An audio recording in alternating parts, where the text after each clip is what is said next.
আমাদের এই দেশে যখন জিনিসের দাম বাড়ে, যদি সেই কথা সরকারকে বলতেই না পারি, সরকার যদি আমাদের কথা নাই চলে, তাহলে সেই সরকার থেকে লাভ কি? যেই সংস্কারে মানুষের রুটি রুজির কোনো ব্যবস্থা হয় না, যেই সংস্কার মানুষের জীবন এতটুকু বদলে দিতে পারে না, বছর খানেক ধরে ডক্টর মোহাম্মদ ইউনূসের সাথে দেখাই করতে পারেন না, যিনি তার শুরু করেছিলেন ভিখারিনীর ইন্টারভিউ নিয়ে, তাকে টাকা দিয়ে সেই দেশের নারীরা সবাইকে দেখেন চেহারাগুলো, এরা ভিখারিনী নয়, এরা মানুষের কাছে ভিক্ষা করে না, নিজের পায়ে দাঁড়াবার জন্য চেষ্টা করছে। তারা ডক্টর ইউনূসের সঙ্গে দেখা করতে পারেননি, যিনি উপদেষ্টা তারও ইন্টারভিউ পান না, ভেতরে ঢুকতে পারেননি। উপদেষ্টা যদি সাধারণ মানুষের কথা না শোনেন, সাধারণ মানুষ যদি আমাদের শাসকদের কাছে যেতে না পারে, তাহলে তারা তাদের দুঃখের কথা বলবেন কার কাছে? এই যে নারীরা সংগ্রাম করছে, বছর খানেক ধরে ডক্টর মোহাম্মদ ইউনূসের সাথে দেখাই করতে পারেন না, যিনি তার শুরু করেছিলেন ভিখারিনীর ইন্টারভিউ নিয়ে, তাকে টাকা দিয়ে সেই দেশের নারীরা সবাইকে দেখেন চেহারাগুলো, এরা ভিখারিনী নয়, এরা মানুষের কাছে ভিক্ষা করে না, নিজের পায়ে দাঁড়াবার জন্য চেষ্টা করছে। তারা ডক্টর ইউনূসের সঙ্গে দেখা করতে পারেননি, যিনি উপদেষ্টা তারও ইন্টারভিউ পান না, ভেতরে ঢুকতে পারেননি। আমার চেষ্টা করতে হয়েছে যাতে তারা দেখা করতে পারে।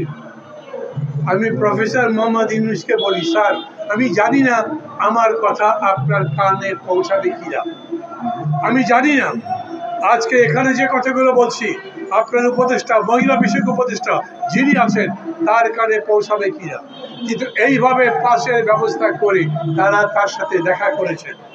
কি বলেছেন তিনি? কোনো জবাব দিতে পারেননি। ওনারা উকিলের কাছে গেছেন, রিট করেছেন, এবং আমি তাদেরকে বলেছি আইনি পথে যাওয়া ছাড়া আপনাদের কি পথ আছে এখন? ওই আইনে ওই বিচারের রায় কতদিনে হবে? ততদিন পর্যন্ত ওনাদের ব্যবসা থাকবে, ওনাদের পুঁজি থাকবে, ওনারা ধ্বংস হয়ে যাবেন না?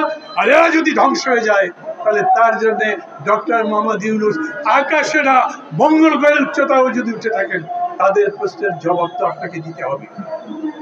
আমি আপনাকে কাঠগড়ায় দাঁড় করাবার জন্য কথা বলছি না, আমি শুধু বলছি আমরা তো সেই রকম সরকার চাই যেই সরকারের কাছে সহজে যেতে পারবো।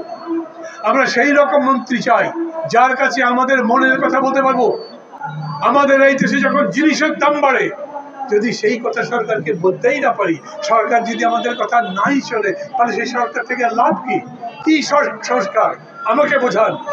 যেই সংস্কারে মানুষের রুটি রুজির কোনো ব্যবস্থা হয় না, যেই সংস্কার মানুষের জীবন এতটুকু বদলে দিতে পারে না, সেই সংস্কারের পেছনে ওরা তো সবাই ওই যে সুকান্তের মতো কবিতা বলবে, ক্ষুধার্ত শিশু চায় না স্বরাজ, চায় না, চায় শুধু চাই দুটি ভাত একটু নুন।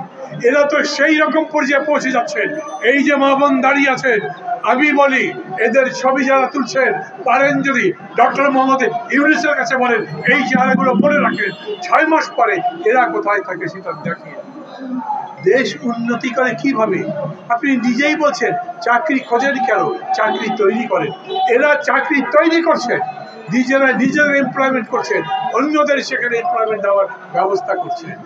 আর আমাদের পজিশন এরকম হয়ে গেছে, এখন ডক্টর মোহাম্মদ ইউনূসের সিকিউরিটি এত ইম্পর্টেন্ট যে 15 মিনিট আগে সদর দরজা বন্ধ করে দিতে হবে। কেন? সরকার কানেই নিচ্ছে না। এখন পর্যন্ত সরকার যে জানে তার মনেই হয় না। তখন আমি যদি বলি এই যে রিক্সাওয়ালারা মিছিল করে, ঠেলাগাড়িওয়ালারা মিছিল করে, আনসাররা মিছিল করে, যারাই আন্দোলন করছে, নিজেরা বলেছেন না বৈষম্য বিরোধী রাষ্ট্র করতে চাই, বৈষম্য বিরোধী সমাজ করতে চাই। তাহলে বলেন এই সচিবালয়ে কত গ্রেডের বেতন আছে? সবচাইতে নিম্ন গ্রেডের মানুষ কত টাকা বেতন পায়, আর সবচাইতে উচ্চ গ্রেডের মানুষ কত বেতন পায়? আমার কাছে যারা আন্দোলন করেছে তারা এসছে, দেখিয়েছেন, লিফলেট পড়িয়েছেন আমাকে। লোয়েস্ট গ্রেডের মানুষের বেতন পায় মাত্র 12,000 টাকা, আর উপরে যারা তারা 2.5 লাখ টাকা পর্যন্ত বেতন পায়। 12,000 টাকা দিয়ে ঢাকা মহানগরে কোনো পরিবার চলে? তারা যদি রাস্তায় নামে, তারা যদি বলে এই বৈষম্যের অবসান চাই, এই বৈষম্য দূর হোক, এই বৈষম্য যতদিন পর্যন্ত দূর না হবে ততদিন পর্যন্ত আমাদের লড়াই চালিয়ে যাব, আপনি আমাদেরকে সমর্থন করেন, আপনারা আমাদেরকে সমর্থন করেন। আমি খুব বিনা দ্বিধায় বলতে চাই, আমি এবং আমরা, আমাদের দল, আমাদের জোট, গণতন্ত্র মঞ্চ ওদের সাথে লড়াইয়ের মধ্যে আছি। আছি এই কারণে যে আমরা বিশ্বাস করি অবস্থা বদলানো যাবে, আমরা মনে করি বাংলাদেশ বদলানো যাবে, আমরা মনে করি দারিদ্র দূর করা সম্ভব যদি শাসক সিনসিয়ার হয়, যদি শাসক জনগণের কষ্টের সঙ্গে একাত্ম হতে পারে।